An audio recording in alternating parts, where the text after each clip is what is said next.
selamat Pak, Bapak dapat undian. Udahlah Mbak, nggak sampean ambil hadiahnya. Kan dulu kan banyak tuh kayak penipuan-penipuan gitu kan. Saya nggak percaya sampai dia, bener Pak, saya tidak bohong, sampai orangnya ngomong kayak gitu. Bener Pak, ini tidak bohong. Ini Bapak.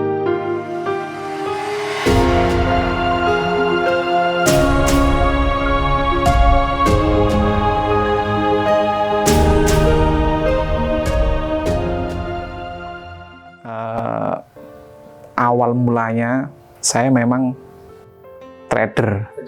Ya, saya belum berani buat. Karena saya juga yang pertama saya juga belum ada modal untuk untuk beli alat-alatnya juga belum ada. Jadi saya gimana caranya saya punya penghasilan dan punya tabungan untuk membeli peralatan untuk produsen sepatu, yaitu mulai dari trader itu, gitu loh. Dulu pertama saya ngambil barangnya itu, pertama kan keluarga saya kan itu Mas, buat sepatu juga, mulai dari om saya, dari kakak ipar saya, gitu loh. Jadi saya tidak jauh-jauh gitu ngambil barangnya dari bukan orang lain lagi ngambilnya, ya. Jadi saya juga tidak mengeluarkan biaya juga, tidak mengeluarkan modal juga. Jadi saya tinggal konsignasi. Jadi yang laku saya bayar, gitu loh. Sembari saya juga mencari market ya di dalam kota maupun di luar kota. Kadang saya awalnya juga saya bawa sampel-sampel dulu, gitu kan. Saya nawar-nawarin ke toko-toko, ke pasar-pasar pasar-pasar kayak grosir gitu saya tawarin. Ya kadang-kadang ya ada yang minat, ada yang tidak. Cuma kan saya kan manusia kan harus berikhtiar, berusaha gitu kan. Jadi ya alhamdulillah ya ada yang mau pesan, awal-awalnya cuma sedikit gitu kan, terus lama-lama ya mereka juga mau pesan lagi, repeat order lagi. Nah akhirnya lambat tahun saya itu ditawarin teman saya, mau tak kamu ikut pameran-pameran gitu kan. Loh, beli standnya? Enggak, ya kalau kamu pengen mau ikut pameran ya kamu harus punya legalitas usaha gitu kan, kayak SIUP, NPWP, TDP gitu kan. Akhirnya aku mempunyai pemikiran saya harus punya merek sendiri, ya kan. Saya harus mengurus legalitas semua usaha saya agar saya bisa ikut di pameran bergengsi ya. Saya harus mengenalkan produk juga di berbagai instansi, ke orang-orang dinas, orang BUMN, agar saya bisa jadi mitra binanya mereka. Itu tadi saya akhirnya saya mengurus, alhamdulillah jadi semua apa yang tadi berlegalitas gitu usaha saya. Lambat laun saya mengikuti pameran, alhamdulillah berjalan dengan saya ikut pameran ke Jakarta, ke luar pulau, kemana. Pokoknya sampai berjalan, saya alhamdulillah dapat omset yang lumayan. Akhirnya saya di pameran itu, tempat pameran itu kan berkumpulnya orang pembeli retail dengan orang pembeli grosir, wholesale ya kan, orang beli banyak. Akhirnya mereka minat sekali dengan produk-produk saya, mereka mau dijual lagi gitu loh. Terus akhirnya awalnya saya juga masih belum berpikiran untuk membuat sendiri, karena saya juga belum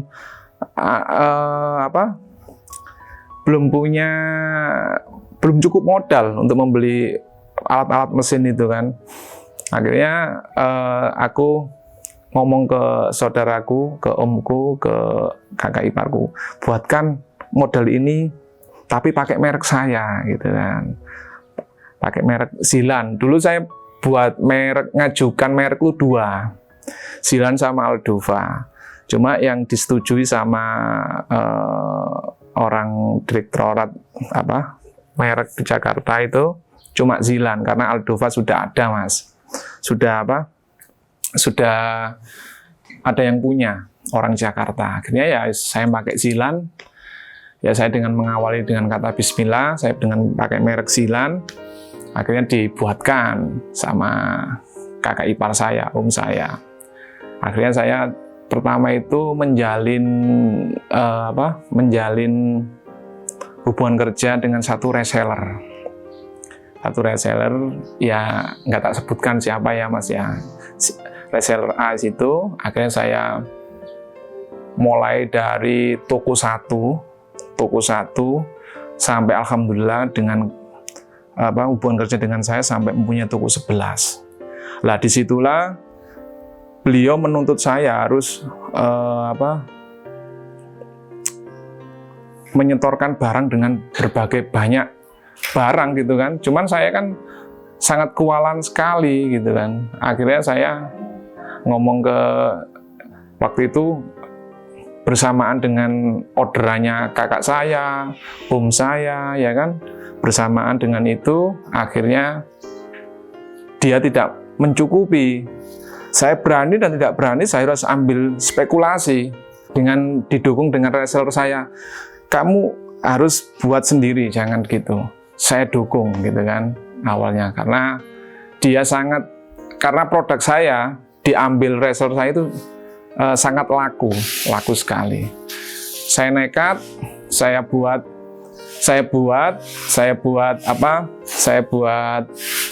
membuat sendiri dengan sistem awalnya saya mempekerjakan orang tua. Nah, akhirnya saya juga bantu dengan tenaga saya sendiri. Lama-lama saya kok banyak ikut pameran-pameran lagi, banyak bermasukan reseller, Mas. Bermasukan reseller. Akhirnya aku sendiri ya berpikir aku harus tambah tukang lagi nih, gitu kan. Tambah tukang lagi agar aku harus membuat keluar barangku harus banyak. Jadi income kan lebih banyak ya kan. Akhirnya alhamdulillah dengan berjalannya kayak gitu sampai saya mempunyai tukang 23. Sebenarnya best momennya dari saya memulai merintis itu modal itu bingung, ini tak belikan mesin ini nggak cukup gitu kan. Akhirnya waktu itu aku diundang sama instansi untuk mengisi pameran PRJ di Jakarta kalau nggak salah itu, Pekan Raya Jakarta.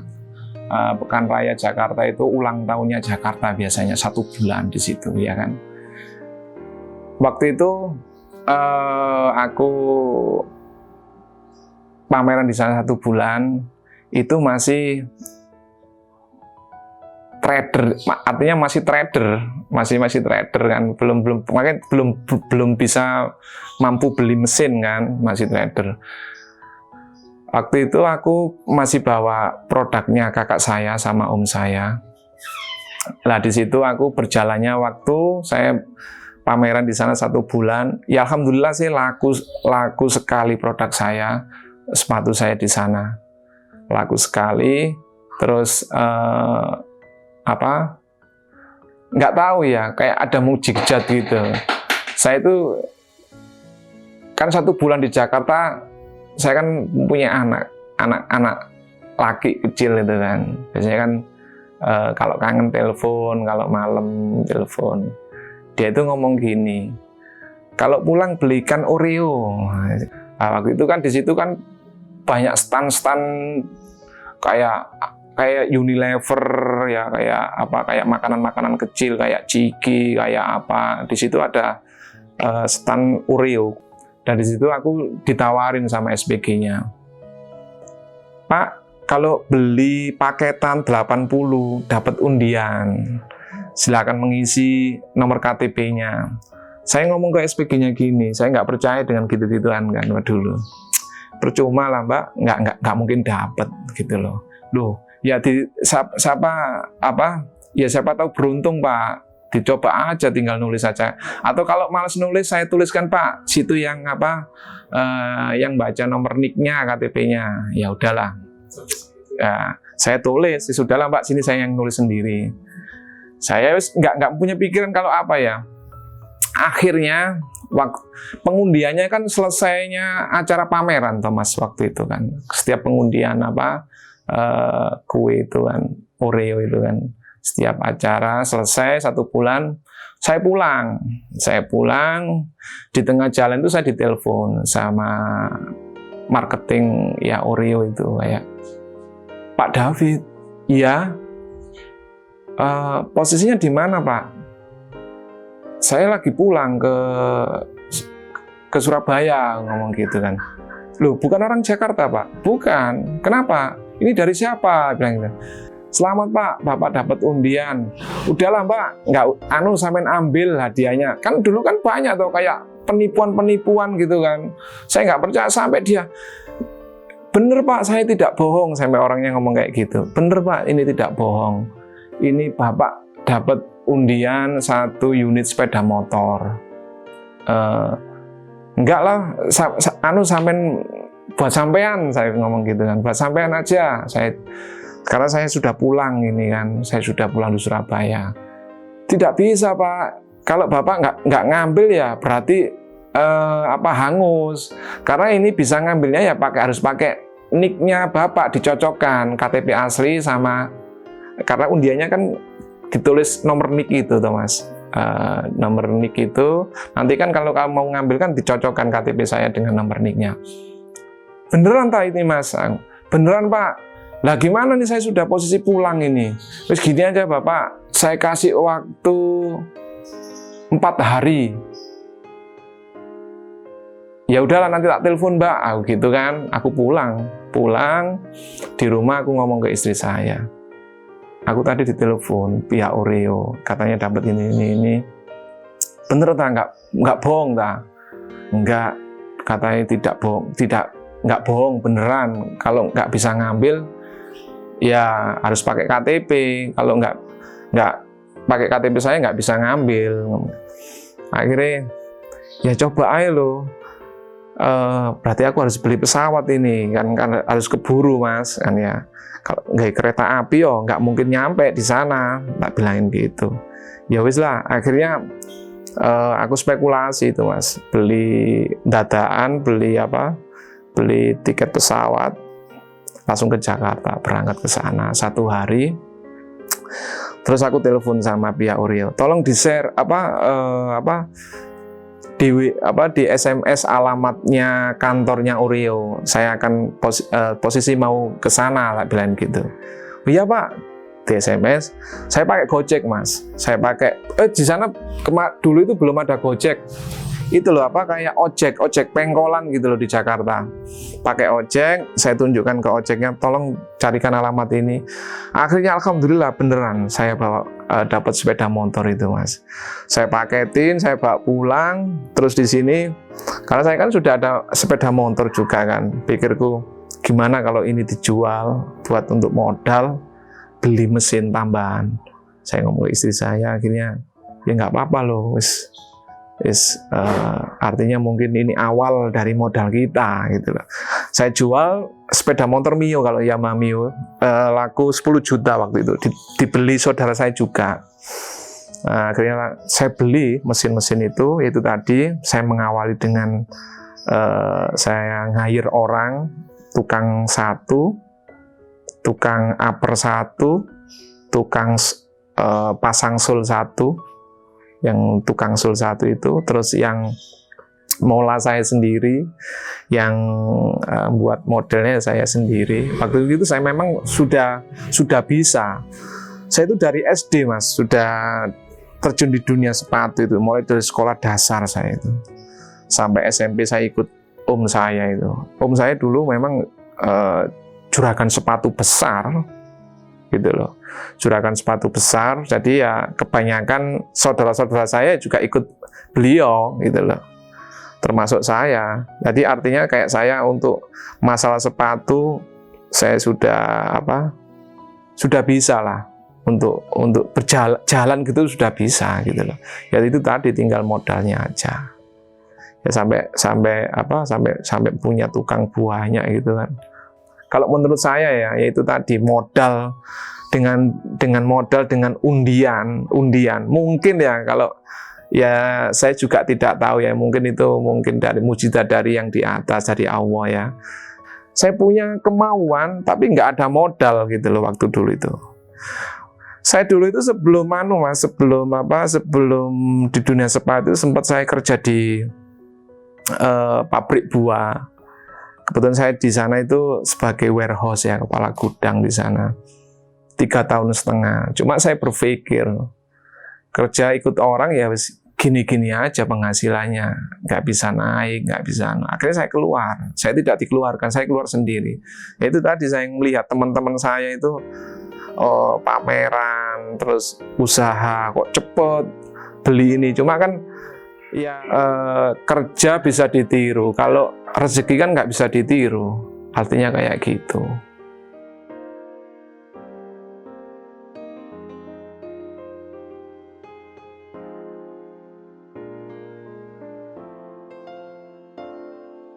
Orang kepingin membuka usaha baru, kepingin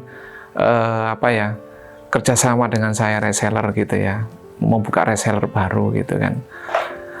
Kalau biasanya untuk yang lainnya pasti kena ada minimal ordernya banyak gitu kan, sampai berapa gitu kan.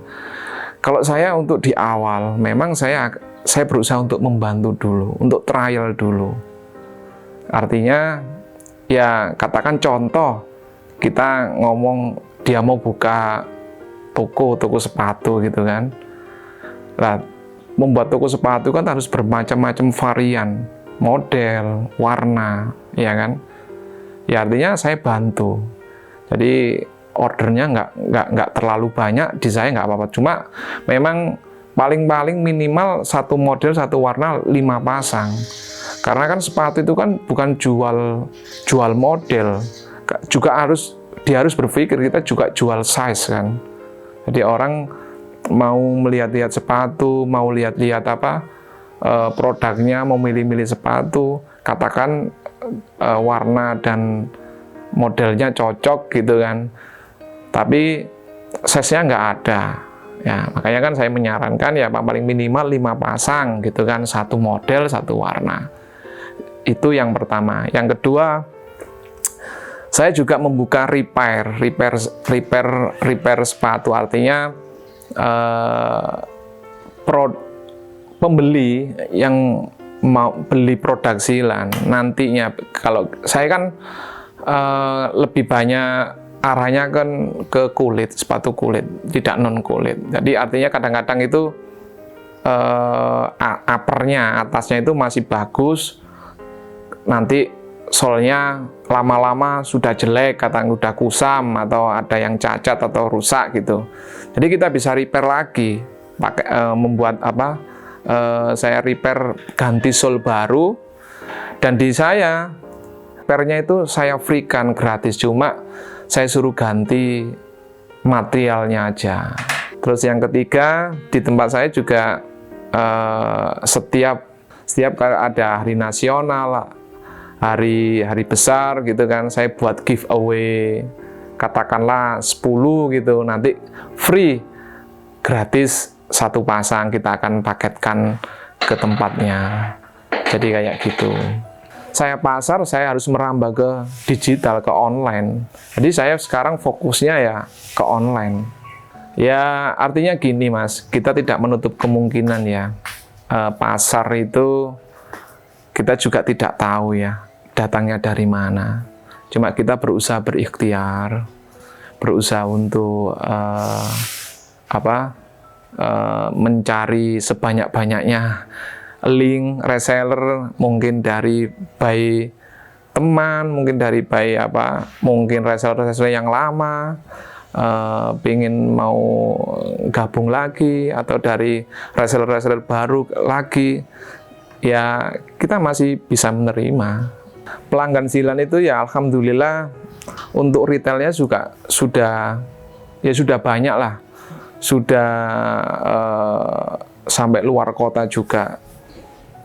Mereka juga punya koleksi Zilan juga cukup banyak di beli di tempat saya ya, di toko kita. Kadang-kadang kan arahnya juga ke kulit, bukan non kulit. Dan kebanyakan yang kalah, yang rusak itu outsole-nya gitu kan. Kalau kulit itu kan gimana kalau mereka bisa tahu cara perawatannya, insya Allah sampai 10 tahun. Kebanyakan yang rusak itu bawahnya, outsole-nya. Makanya di Zilan, kalau memang produknya Zilan, di tempat saya akan menservis lagi. Untuk biaya servisnya kita free-kan, cuma mengganti biaya materialnya aja, kayak outsole-nya. Jadi kayak gitu. Ya, kita kembali lagi. Kita itu stakeholder-nya, artinya kan saya mengendalikannya gitu kan. Ya saya harus inovatif, harus kreatif. Gimana saya membuat produk lain daripada yang lain. Artinya beda dengan yang lain gitu loh. Kayak contoh, dulu saya sempat buat sepatu dengan material kulit reptil. Kayak ular, gitu. Kayak buaya juga pernah buat saya. Terus biawak. Nah, biasanya kan orang kan buat kompetitor kan kulit sapi, ya kan. Saya dulu gimana caranya saya harus beda dengan yang lain agar saya untuk pasar tidak maksudnya kita bisa bersaing dengan yang lainnya. Gimana caranya? Yaitu tadi saya harus kreatif, inovatif. Jadi saya buat material dengan bahan reptil gitu, kayak ular, kayak buaya. Jadi kayak gitu. Pokoknya artinya saya harus inovatif lah, inovatif gitu aja. Dan saya juga artinya saya berpikir acuannya itu kalau sekarang enak. Acuannya di online. Online itu mana yang best seller, mana yang laku, mana yang new arrival, produk-produk baru, ya kan. Saya lihat, oh berarti sepatu kayak gini. Saya harus bisa membuat kayak gini. Walaupun nggak sama persis, oh modelnya kayak sekarang ya, model-model kain gitu ya. Saya harus mengikuti model kain.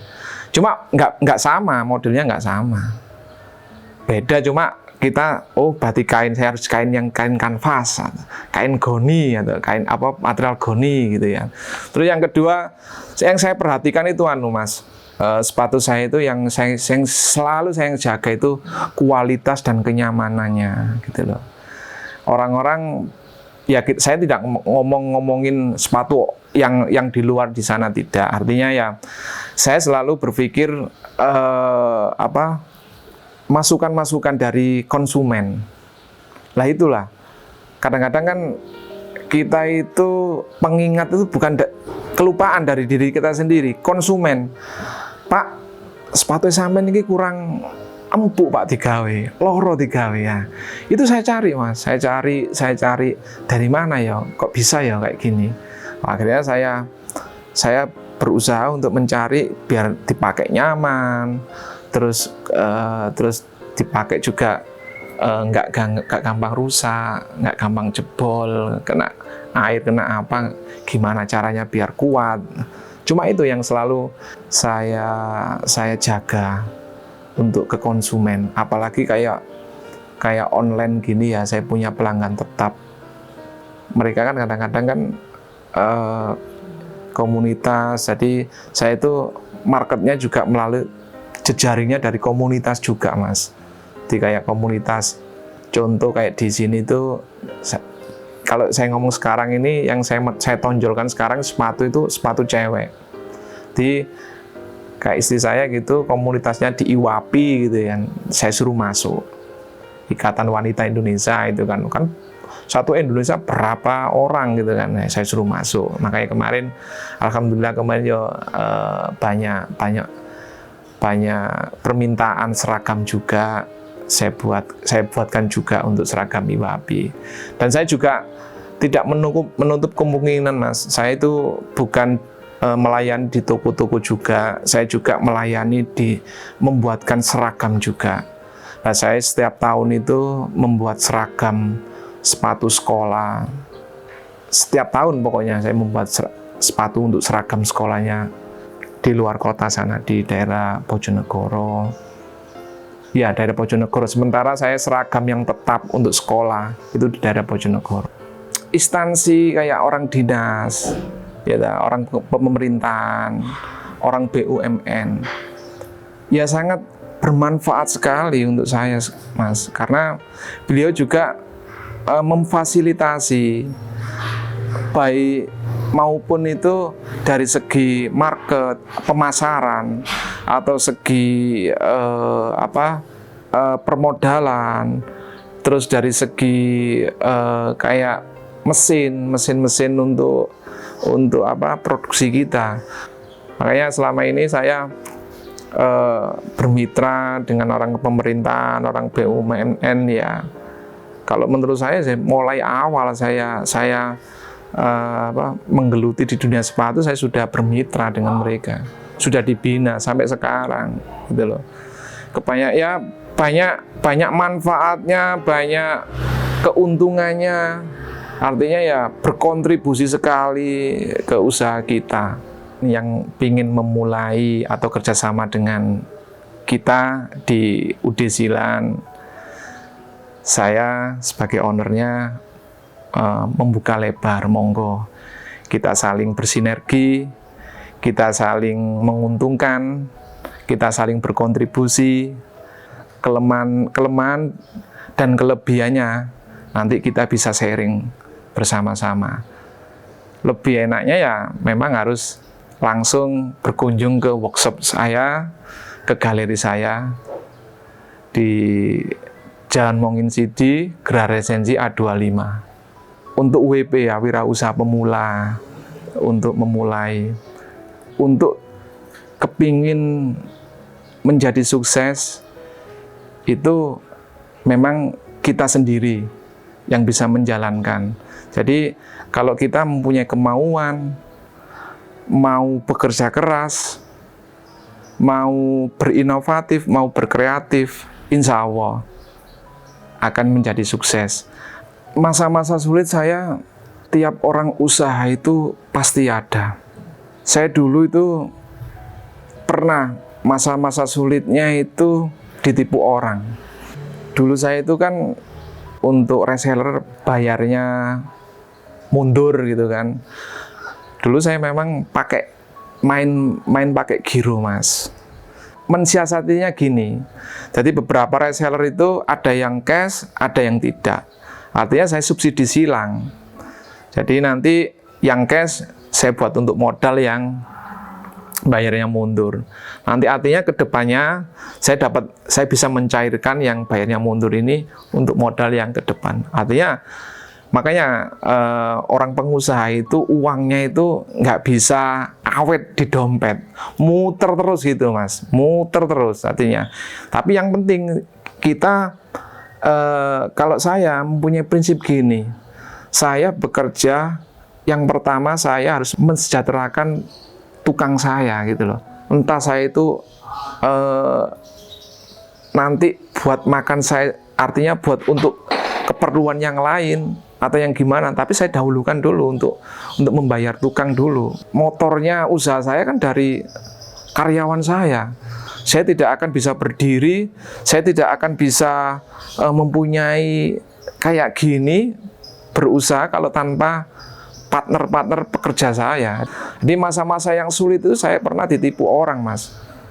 Cuma semua itu saya lalui dengan kalau saya mengeluh, artinya saya putus asa waktu itu, saya tidak akan bisa bangkit lagi.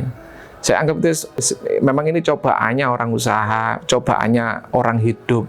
Saya berdoa aja ya, nanti mungkin tidak dikasih hari ini, mungkin dikasih yang nanti.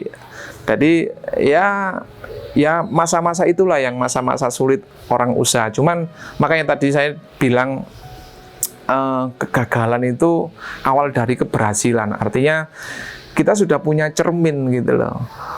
Oh, kelemahanku di sini. Berarti saya tidak mau mengulangi lagi. Nah, makanya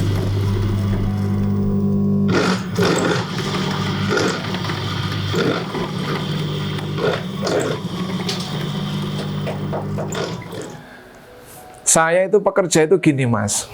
Alhamdulillah ya.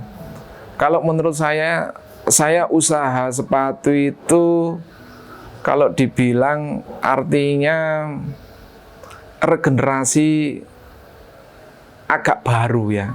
2007 kan saya. Kalau 2007 bagi saya masih agak baru.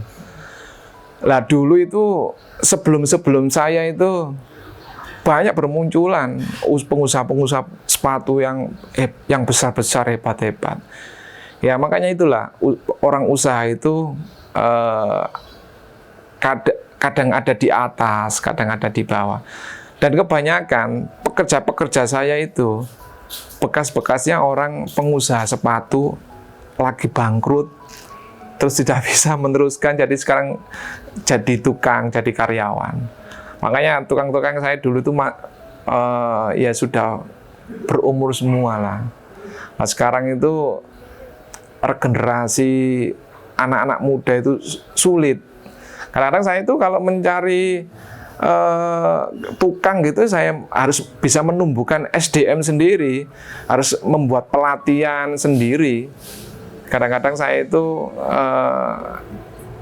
tetangga gitu kan, yang lagi nganggur gitu, saya ajak, ayo ikut ke tempat saya, nanti saya ajarin buat sepatu gitu kan.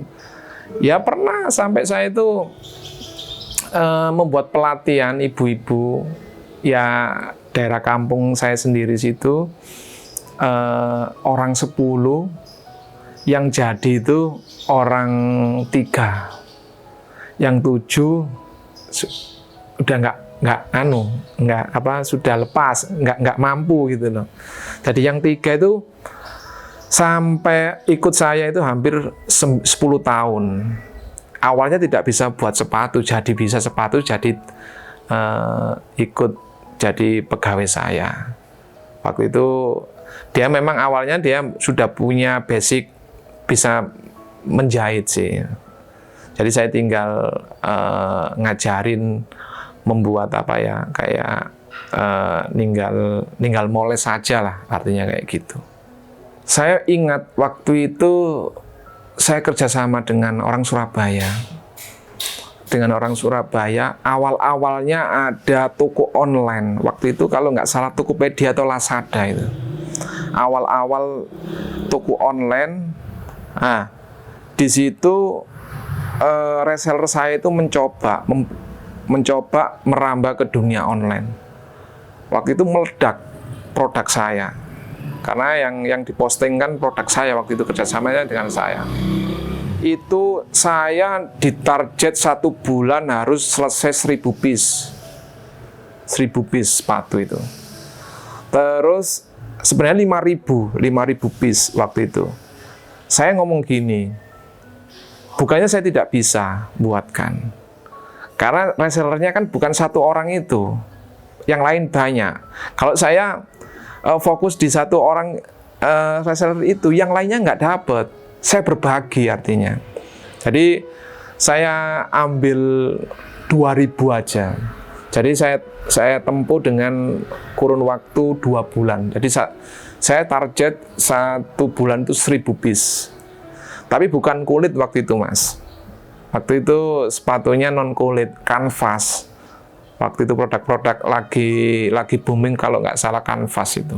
Pakai kanvas kayak Skechers, sepatu-sepatu kayak gitu. Dan harganya pun juga nggak tergolong mahal sih. Harganya murah sekali. Cuma ya itu. Jadi pekerja saya itu kayak saya suruh ngelembur terus pokoknya. Siang, malam. Ya cuma kan ya simbiosis mutualisme, saling menguntungkan juga. Mereka juga kepingin dapat banyak kan omsetnya, karena kan di tempat saya itu kan bukan harian gajinya, bukan saya bayar harian karena bayar borongan. Jadi mereka bisa mengeksekusi sepatu berapa pasang, ya itu gajiannya. Jadi gajiannya mereka itu waktu itu ya sampai 1 minggu ada yang 1 juta, ada yang 800, ada yang 500, paling sedikit 500 1 minggu itu. Itu kan sudah, kalau dihitung kan sudah melebihi UMR kalau dihitung dulu.